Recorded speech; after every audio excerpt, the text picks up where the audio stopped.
Hey everybody, what's up? I am Craig Lavin, inlay artist, and in this second part of a three-part series, we're going to continue to go over what it takes to create a logo for the headstock of your own guitar. If you missed the first episode, just click up here or the link in the description below. This is an awesome way for the builder at home to personalize the guitar that they're creating using just a few simple tools and techniques that I've developed over the past 2 decades. In the first episode, we went over all the elements of what makes a really solid logo design. We went over a good amount of the materials that you can use that are very beautiful to create that design. And then we talked about how to cut that logo out using the jeweler saw. So now we have our Pearl logo ready to go and it's looking pretty good. What we need to do now is route a pocket for it to go into because we can't have it sticking three-dimensional on top of the wood. So that's what we'll be doing today. Placing the logo on the headstock, scribing around it so that we retain its position, routing the pocket, and gluing it in. Let's get started.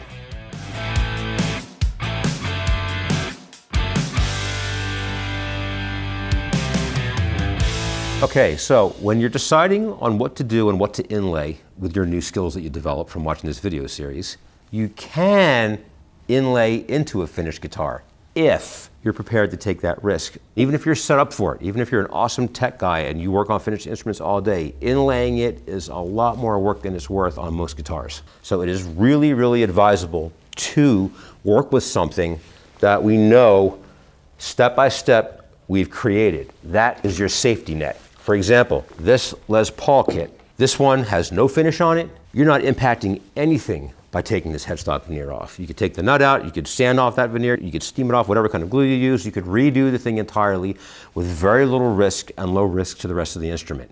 So, with that in mind, we are inlaying from either a scratch build or a kit build using an Ebony headstock veneer so that we can move forward without worrying about damaging anything on a pre-existing instrument. And again, we're making something unique to you. Ebony is basically the best material for inlays that you can get. And the reason why is when you route into something as dark as ebony, it is very, very easy to hide any variation in your route from where the inlay goes into the pocket.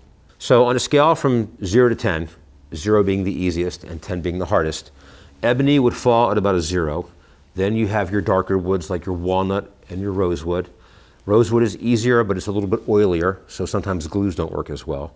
But the nice thing about rosewood is that it will color fill any gap with its own color. You tend to use dust to fill any gaps when you make errors in routing. With ebony, it's 100% almost not even noticeable. With rosewood, sometimes it changes color a little bit.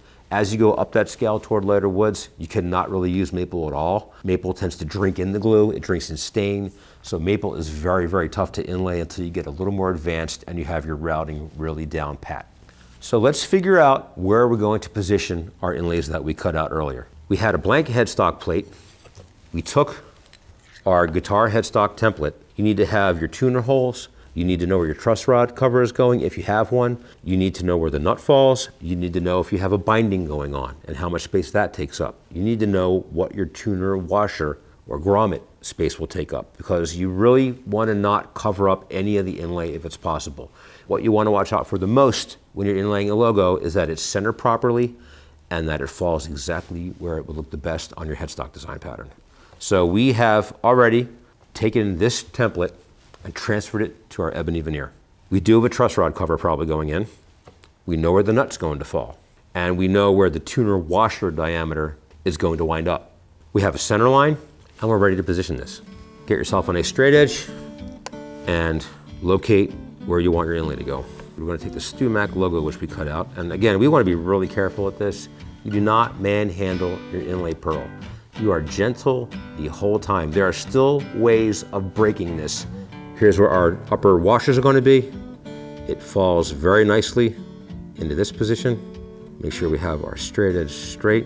We're going to put this here and we're going to glue that down in that spot. We're going to take this back off, leave this here. I'm using the tester cement again, very, very lightly. And in places where it'll hold enough that when you go to take it off, it won't bend or flex, possibly breaking your inlay. So you're going to look for the most solid parts of this and put a little teeny dab of glue just on that. So I'm going to put the teeniest dab of glue on the top of the T and right here on this heavy part of the C. So because I know that I can get to those two little areas without damaging the rest of the pearl later on. Make sure you have it lined up, put it where you want it, center it. That looks pretty good. And we know that it's even because we have our line over here showing us that it's straight. That is going to just tamp down gently, and we're going to leave it just like that.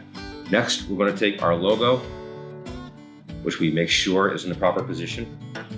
And we're going to once again take our glue looper, and we want this to fall right in the center of our topmost tuning washers. We want it to go about there, so we're going to take it off. We're going to leave this in the position that it was in. Again, get some of our glue. This stuff likes to gunk up a little bit, but it's not the end of the world. We don't even need the looper this time, because this is pretty well put together. I'm going to put a teeny bit right there, and we're going to set it exactly where we said.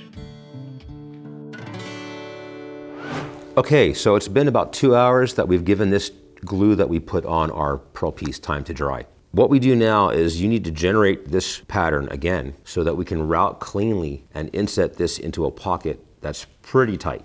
There's a few ways you can do that. Traditionally, people like to use a metal scribe to go around. For an inlay that isn't fragile, that's okay. When you're putting pressure down here, especially in ebony, you're pushing down and you're pushing in. And this is a really solid piece of metal. So as you're moving this along, sometimes it's going to push out and be a little uneven, sometimes it's going to go in. They also leave a line in the wood. You've now scratched your wood and you have to deal with that. So the secondary way of looking at it is to say, oh, well, let's use an X-Acto knife. And again, there's pieces here that I really want to make sure don't have any pressure applied to them because they'll break.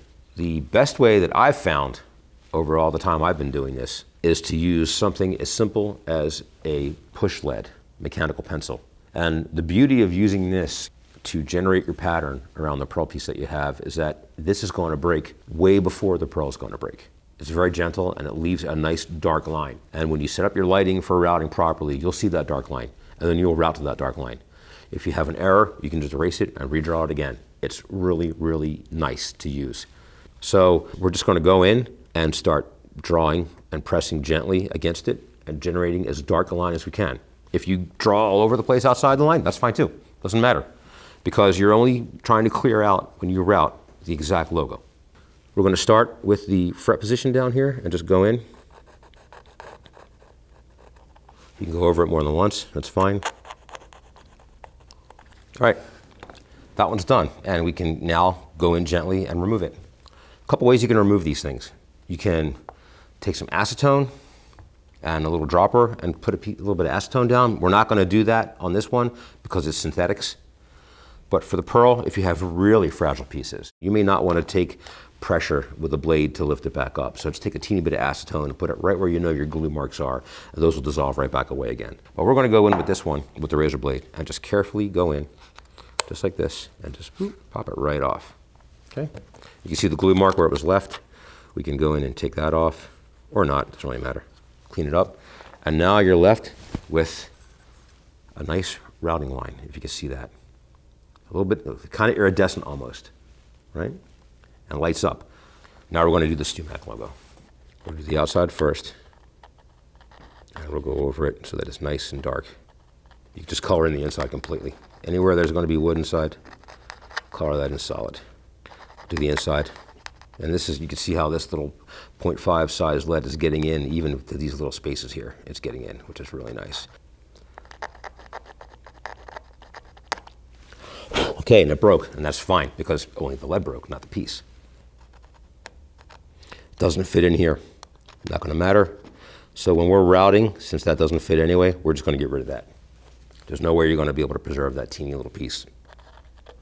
All right, so I'm looking at it, and I'm pretty sure my pencil lines are good. So now, we wanna take this off.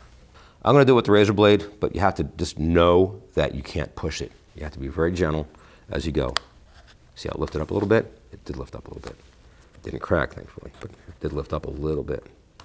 There we go. So we got this nice, and it did not break. And we can put that carefully aside on something solid, not flexible. You might want to clean this up. You can see right there is a little bit of glue. You can just scrape that off very carefully. so that when you put it back into your pocket, you're gonna make it doesn't lift it up higher than your pocket. You wanna make sure that everything's flush again. So now we have our StewMac logo scribed with pencil.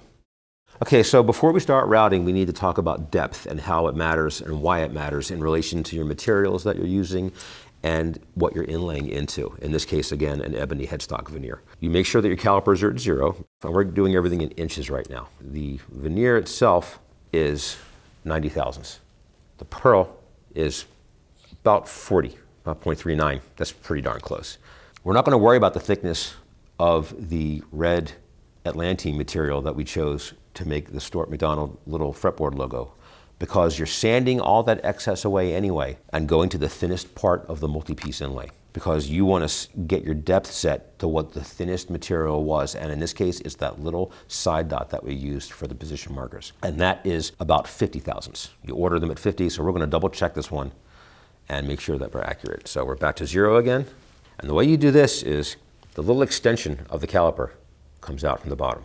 You want to make sure you have that flush with something solid. Make sure you're at 0. It might take a little bit because it wants to rock a little. Just 0 it out again. Okay, 0 it out. And now we can check the depth of this little fret dot by putting this down and resting it as evenly as possible on top of it. And what does it say? It says 0.05, which is exactly what it should have been.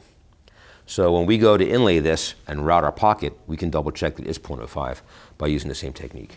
Make sure the depth of your pocket you're about to route matches the depth or is a little slightly shallower than the material that you're putting in. You want to be kind of taking off a little bit of meat from the top of everything you're inlaying so that you're sure it's flush with the wood. If you put it too deep, you're going to be hitting the wood and then having glue residue over the top. And depending on the color of the glue, it can leave it completely black, it can leave it clear and looking yellowish. So you want it a little proud, not a lot, a little proud of the surrounding matrix that it's going into. Okay, so we're ready to start routing. I have my ebony headstock veneer, double-sided tape stuck to the table so it doesn't move. I like to leave a little bit out on both sides so I know I can reach under if I have to remove it. We're using the Foredom router with the StewMac Precision Router Base, which is one of my favorite tools. And we are using the Downcut Carbide inlay bits along with that. These offer a very, very strong, very clean cut that does not fray at the top as you use them. So it's very clean.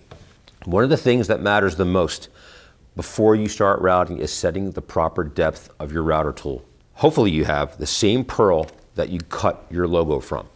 You want to try to use the exact same thing. In multi-piece inlays, you might lose that piece, it might go away, but make sure that you at least check your depth, and if you have to, break out your calipers again, recheck everything, and make sure you know what your thickness is of your material. Once you have that established, and we know that we're using 40 thousandths pearl for this, then you can carefully take your router base with your bit ready to go. This one has the tape, so we're clearing away the dust as we work. I like to work from the smallest bit and do the outside first, and then leave just the inside to work away. That way I know that my pencil line's already been routed to. We're using the 1/32 downcut bit to start out with. We're going to take our piece of pearl that we generated our logo from.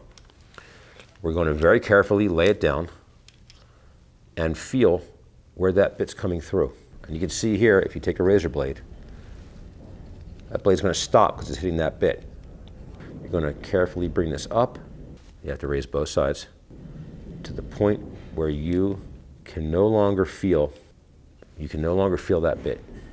And then you want to take your visor, get in tight, and really look and see you are exactly at the level of the pearl. You want to be a little bit past that, a hair past that, because it's flat, so you can do this. So we're going to raise it even a little more and see that we have maybe like a 1/10 or less that is now going to be proud. This translates into this piece being a little higher than the wood when we put it in, and that's what you want, because you want to be clearing away a little bit of pearl as you sand, so you can sand out your grain lines and everything else that you're sanding.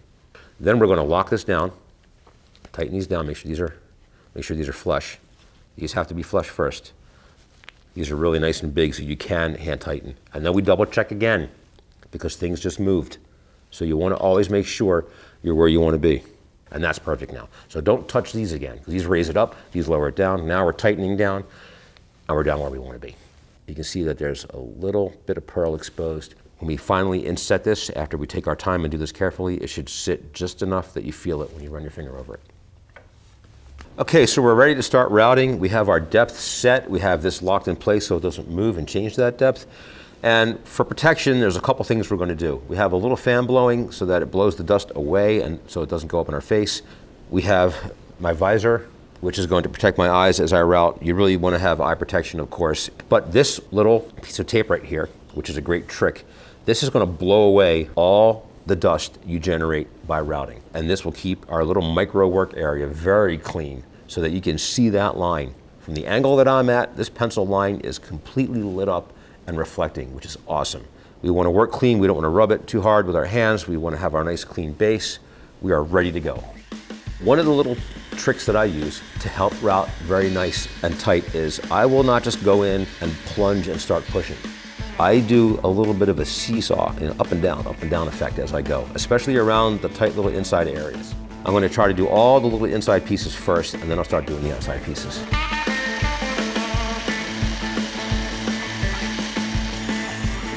Okay, we have the bottom part of the S routed out, and you can see that we still have our inside pieces of wood for both parts, the upper part and the lower part of the S. We've routed to that line and slightly into it. This is ebony, so you don't have to drive yourself crazy thinking, uh-oh, I went over the edge. If you make a mistake in ebony, you're going to fill it with dust, it's going to hide. Work as best as you can, do your best job possible, but don't beat yourself up if it's not perfect. Okay, at this stage, we have the S routed out. We're lucky enough to maintain our little inside pieces. You want to double check the depth, and you want to make sure that as you're routing, that new level of base that you're creating stays clean. You don't want little pieces sticking up in the middle. You don't want edges sticking out. You don't want little areas, like I can already tell right in here by that upper part of the T, there's a little bit of wood there that just didn't get fully flattened out. You want the inside area of your inlay pocket to be as flat and as even as possible. And this is a good place to take a little piece of pearl and just break it off and find a place that might fit and check that depth right now before you do anything else. And you can see that it's coming up a little bit above that edge.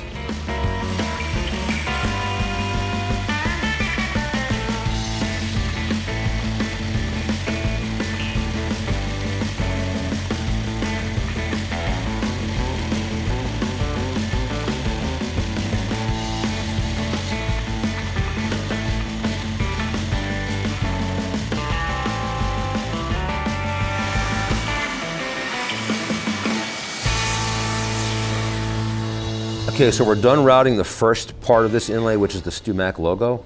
We're going to test fit it now. The top part is going in great. You can see it's at a slant right now. The bottom part isn't going in that smooth, so something is still blocking it from falling into that pocket clearly. So I'm going to take a little bit of 320 grit sandpaper, not a lot, just very, very gentle. This happens to be the stick it, which I really like. We're going to get rid of our pattern. We're going to take our pencil, we're going to take our logo, very carefully put it in to the point where it was nice and fitting at the top. And we're going to just level it off and do this again. Some areas are going to be totally taken away, and some areas are going to draw. So the areas where the route fits really well, you're not going to be able to draw with a pencil. It's not going to happen. The areas where there's still wood contacting the pearl, you will be able to draw with a pencil, and that is where you're going to route to again. You're going to take those pencil lines away, and the only place where there's pencil line is where you're going to route. Be very, very careful, because you could break it at any stage. Pop it back out very carefully again, put it very carefully away.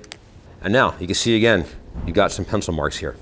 This is where you want to route. Don't route if there's no pencil mark. You're done there. This is the new routing guide to where it wasn't fitting in properly. So we're going to clean that up and try test fitting it again.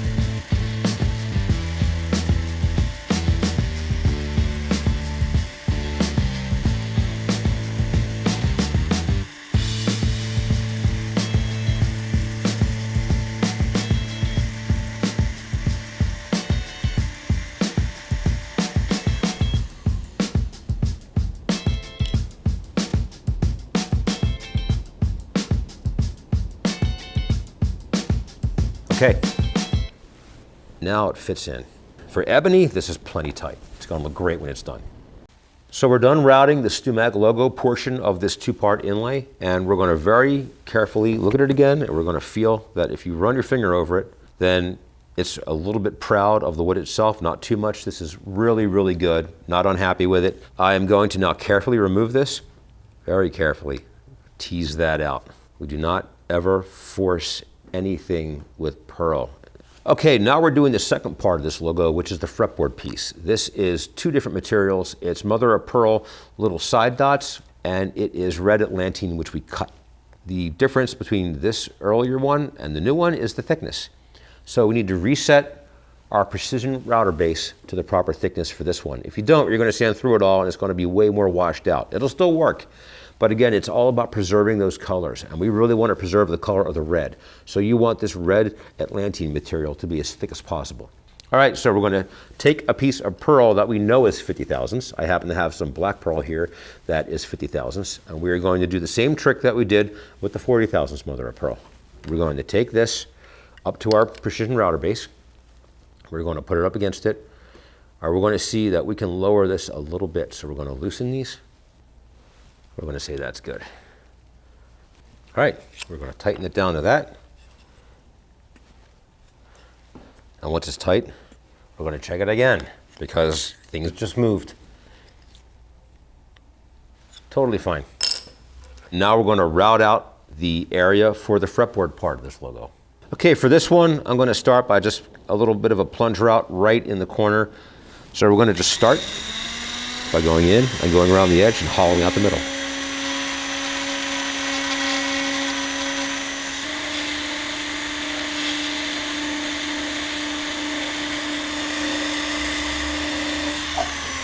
Okay, always make sure your position is correct.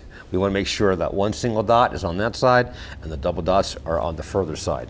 It's easy to forget and pop it in and say oops, and then it's backwards. So always check your reference art. Okay, and that fits in fine.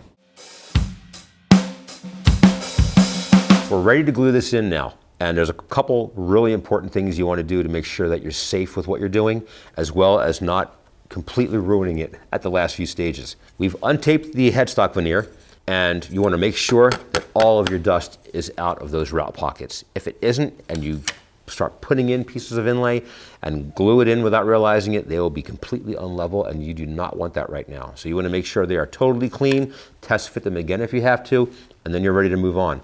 You want to be using a mask when you're using the glue that we're about to use. This is number 10 thin Stuart McDonald cyanoacrylate super glue. It is very volatile stuff. No matter who makes the brand, you want to make sure you're wearing a mask. I'm not wearing a mask for this one little time because I'm just going to tack this down with a few little drops. But if you're smelling it, you're doing it wrong. You do not want to be able to smell this while you're working with it. Make sure you're in a good, well-ventilated place, and make sure that when you use the glue, you put it in, and then you can walk away from it before you take your mask off. We are also taking some wax paper and putting it behind our overlay. And the reason why is that this glue is so quick and travels so fast through everything that is porous. You will have the glue travel through the wood to your table and glue your whole headstock veneer down. So now we're going to go and take our logo. We know that we have our clean pocket. We're going to carefully, very carefully, inset that again. I'm noticing that this side wants to come up a little bit when I press down on this side. And it has nothing to do with anything except the pearl itself. So I'm going to first take a little super glue and take a little way of pressing this side down, just like this, and hit it with a little glue, just a dab. And even at 40 thousandths thick, this pearl is slightly flexible. Now I'm going to make sure this side's down. I'm going to hold that down like that. Okay, that's holding that down. Now we're going to go to this side. Just put a teeny bit in. Let that dry a little bit. That's not even coming up, so that's fine the way it is. When you put this in and it's glued in, you can feel how there is a little bit proud where there's no glue. You don't want to get glue on yourself, especially CA. And it's absolutely ready to go. None of it is below the level of the wood, so you're all set. Now we're going to get this one located where we want it. Make sure that the art is correct. We want to make sure that our dot, our one single dot, is over on this side. This one had a little wiggle room because we just routed that little rectangle for it to fit in. We want to make sure it's center. And I'm going to take this and carefully hold it down in the position I want it in, and put a teeny bit of glue from the side to tack it down. That's it. That's all you need is a little bit, and then let it dry. I'm also putting a little bit of pressure on it from the top. Okay, we can now carefully see that no glue went through. You should have it just proud of the wood, and you want to try to conserve as much pearl in that wood as you can. Nothing is that high, so we are pretty good. This looks a little higher, but keep in mind this is a two-part material inlay. You've got the thicker one, which is the Atlantean, which is the red, and you've got those dots, which are the pearl, which is 50. So we want to fill anything that's a gap between the pearl and the headstock veneer. For this one, we're going to make some dust. We're going to use our router bit doing it, and since it's ebony, it's going to come out black, which is going to be fine. There are other ways of working around this. You can use black epoxy. You can use black super glue, but adding the dust makes it so that when you level it out, you have a rough contact with the sandpaper along with the glue, and it makes it wood and glue. So it looks more like wood and less like glue. Under a finish, it blends in completely, and you will never know that it was there. We want to take off our flag because now you want to maintain your dust and keep it. You don't want it blowing away. Just going to go into a place on a piece of ebony that we have from our shop and just start routing some dust.